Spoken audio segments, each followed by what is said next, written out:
Good morning, all of you. How are you all? I hope you all are fine. So, this is your Hindi class. Today, we will read chapter number 14 Arunachal Pradesh. पाठ परिचय। हमारे देश की सांस्कृतिक विविधता का सबसे बड़ा कारण है। क्या कारण है हमारे देश की सांस्कृतिक विविधता का? मतलब बहुत विविध है यहाँ की संस्कृति, कि यहाँ की जो भौगोलिक विविधता और क्षेत्रीय मान्यताएं हैं वो एक ऐसे विशेष राज्य की कुछ खास बातों का जिक्र इस पाठ में कराया गया है। मतलब हमारे देश में बहुत सी विविधता है, डिफरेंट चीज़ें हैं, भूगोल की दृष्टि से भी अलग अलग है और बहुत सारी क्षेत्र हैं और उसकी अलग अलग मान्यताएं हैं।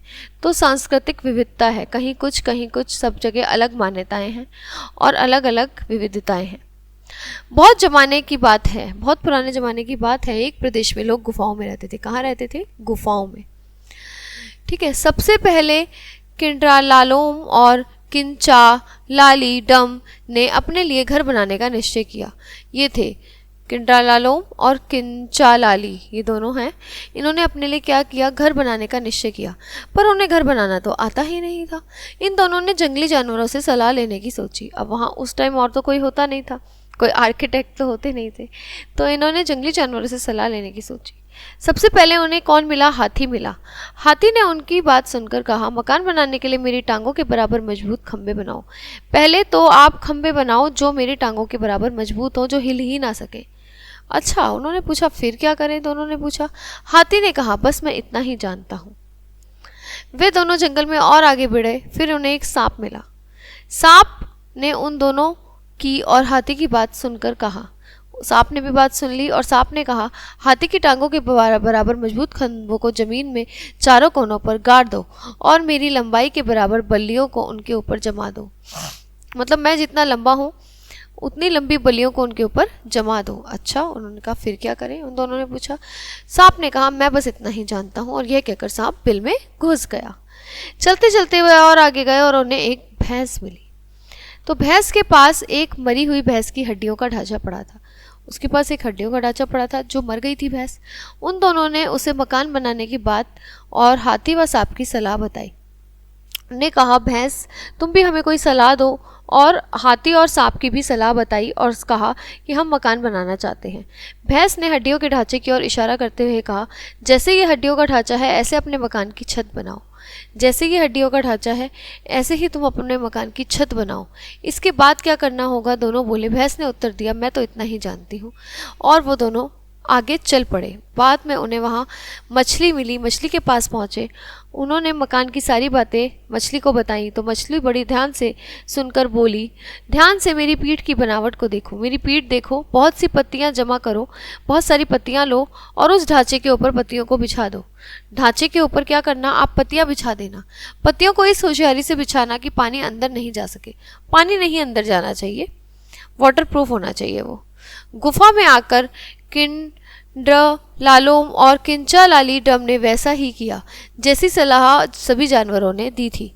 इस तरह सबसे पहले उन दोनों ने मकान बनाया और मकान बन गया और वे सुख से वहाँ रहने लगे। जानते हो ये लोक कथा कौन से प्रदेश की है?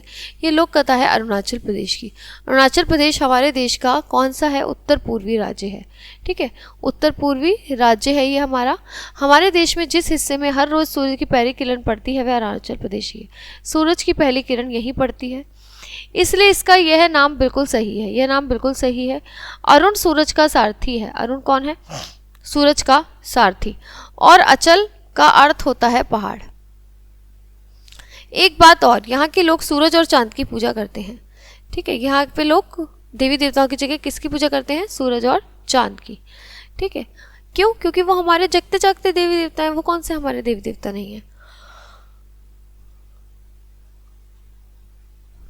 इसलिए इस प्रदेश का अरुणाचल नाम सही है। अरुणाचल प्रदेश एक पहाड़ी राज्य है। कैसा राज्य है? यहाँ पर पहाड़ होते हैं बहुत सारे।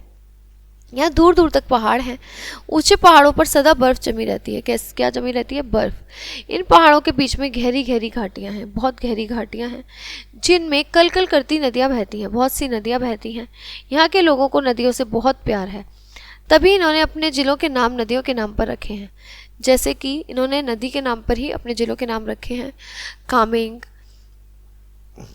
सुबनसिरी, सियांग, लोहित, तिरप अरुणाचल की मुख्य नदियां हैं और अरुणाचल में बहने वाली ब्रह्मपुत्र नदी जो है के नाम सियांग और दिहंग है। ठीक है। अरुणाचल प्रदेश के जंगलों में कौन कौन से जानवर रहते हैं? हाथी, शेर, तेंदुआ, हिरण, भालू और तरह तरह के बंदर रहते हैं। पेड़ों पर रंग बिरंगे पक्षी चहचहाते हैं। नदियों में तरह तरह की रंग बिरंगी मछलियाँ तैरती हैं। यहाँ के लोग गोरे चिट्टे होते हैं, बड़े हट्टे कट्टे होते हैं और तंदुरुस्त होते हैं। इस प्रदेश में बहुत सी जनजातियाँ हैं। इनकी अलग अलग बोलियाँ हैं, बहुत अलग अलग डिफरेंट टाइप्स की इनकी भाषाएँ हैं। रीति रिवाज भी अलग हैं उनके और रहन सहन भी थोड़े बहुत अंतर के साथ लगभग एक से हैं पूरे अरुणाचल प्रदेश में। अरुणाचल प्रदेश के ज़्यादातर लोग खेती करते हैं। यहाँ पर लोग ज़्यादातर क्या करते हैं? खेती करते हैं। और खेती कैसी होती है यहाँ? स्थानांतरित, जिसे कहते हैं झूम खेती। लोग पहले पेड़ पौधों को काटते हैं, पहले तो पेड़ पौधों को काट देते हैं, फिर उन्हें जलाते हैं और फिर उसकी राख को मिट्टी में मिला देते हैं। फिर खोद खोद कर बीज बोते हैं और इसमें वे ना खाद देते ना पानी देते। फसल के पकने पर उसे काट देते हैं। 2-3 साल में ज़मीन का उपजाऊपन खत्म हो जाता है। अगर ऐसा करेंगे तो उपजाऊपन तो खत्म हो ही जाएगा। फिर लोग एक नई जगह जाके नए ढंग से शुरुआत करते हैं। इस तरह से खेती में जंगलों का नाश होता है। भाई जंगलों का बहुत नाश होता है और मिट्टी कटकर बह जाती है। मिट्टी तो बह जाती है। अब कोशिश हो रही है कि खेत पक्की तरह से हमेशा के लिए बना लिए जाएं तो ज़्यादा अच्छा रहेगा। अरुणाचल प्रदेश की मुख्य फसल कौन सी है? धान। धान के पौधों की रुपाई के साथ ये खेत में छोटी छोटी मछलियाँ भी छोड़ देते हैं। देखो खेत में ये मछलियाँ भी छोड़ देते हैं। धान के पौधों के साथ मछलियाँ भी बड़ी होती हैं, मछलियाँ भी बड़ी हो जाती हैं। फसल काटने से पहले ये मछली को पकड़ लेते हैं और धान के अलावा दूसरे अनाज और फल सब्जियाँ इस देश में बहुत उगाए जाते हैं। खेतों में ज़्यादातर काम औरतें और लड़कियाँ और बच्चे करते हैं। ठीक है। यहाँ लड़कों की अपेक्षा कौन ज़्यादा काम करते हैं? लड़कियाँ, औरतें और बच्चे। और यहाँ पर महत्व भी लड़कों की अपेक्षा लड़कियों का महत्व ज़्यादा है। विवाह के लिए लड़के वाले लड़की को ढूंढते हैं, लड़के वाले ही लड़की वालों को भेंट देते हैं। जैसे यहाँ हमारे देश में होता है ना कि हम लोग लड़के वालों को भेंट देते हैं, ये लड़की वालों को भेंट देते हैं। यहाँ वह माता पिता खुशकिस्मत समझे जाते हैं जिनकी लड़कियाँ ज़्यादा होती हैं। ठीक है। जहाँ लड़कियाँ ज़्यादा होती हैं वहाँ इन लोगों को खुशकिस्मत समझा जाता है। और शादी विवाह त्योहारों पर यहाँ के लोग खूब नाचते गाते हैं। अरुणाचल प्रदेश की आदि जो वो है बोली, उसमें माँ को अनी, माँ को क्या कहते हैं? अनी।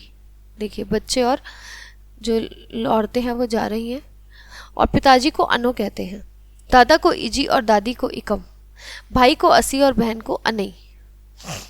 खेत से काम करके अरुणाचली औरतें जब घर लौटती हैं तो पीठ पर बंधे टोकर में बैठे बच्चे को लोरी गाकर सुलाती हुई वो वापस आती हैं बहुत मज़े से।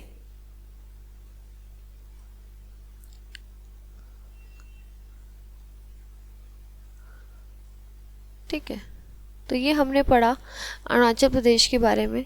जैसे कि हमें पता है कि हमारे देश में भिन्न भिन्न जगह हैं और बहुत सारी विविधताएं हैं। तो हमने देखा अरुणाचल प्रदेश कितना विविध टाइप की जगह है और इसके बारे में हमने काफ़ी कुछ देखा। यहाँ के लोग, यहाँ की फसलें कैसे कैसे होती हैं, कैसे कैसे लोगों ने यहाँ घर बनाए थे सबसे पहले।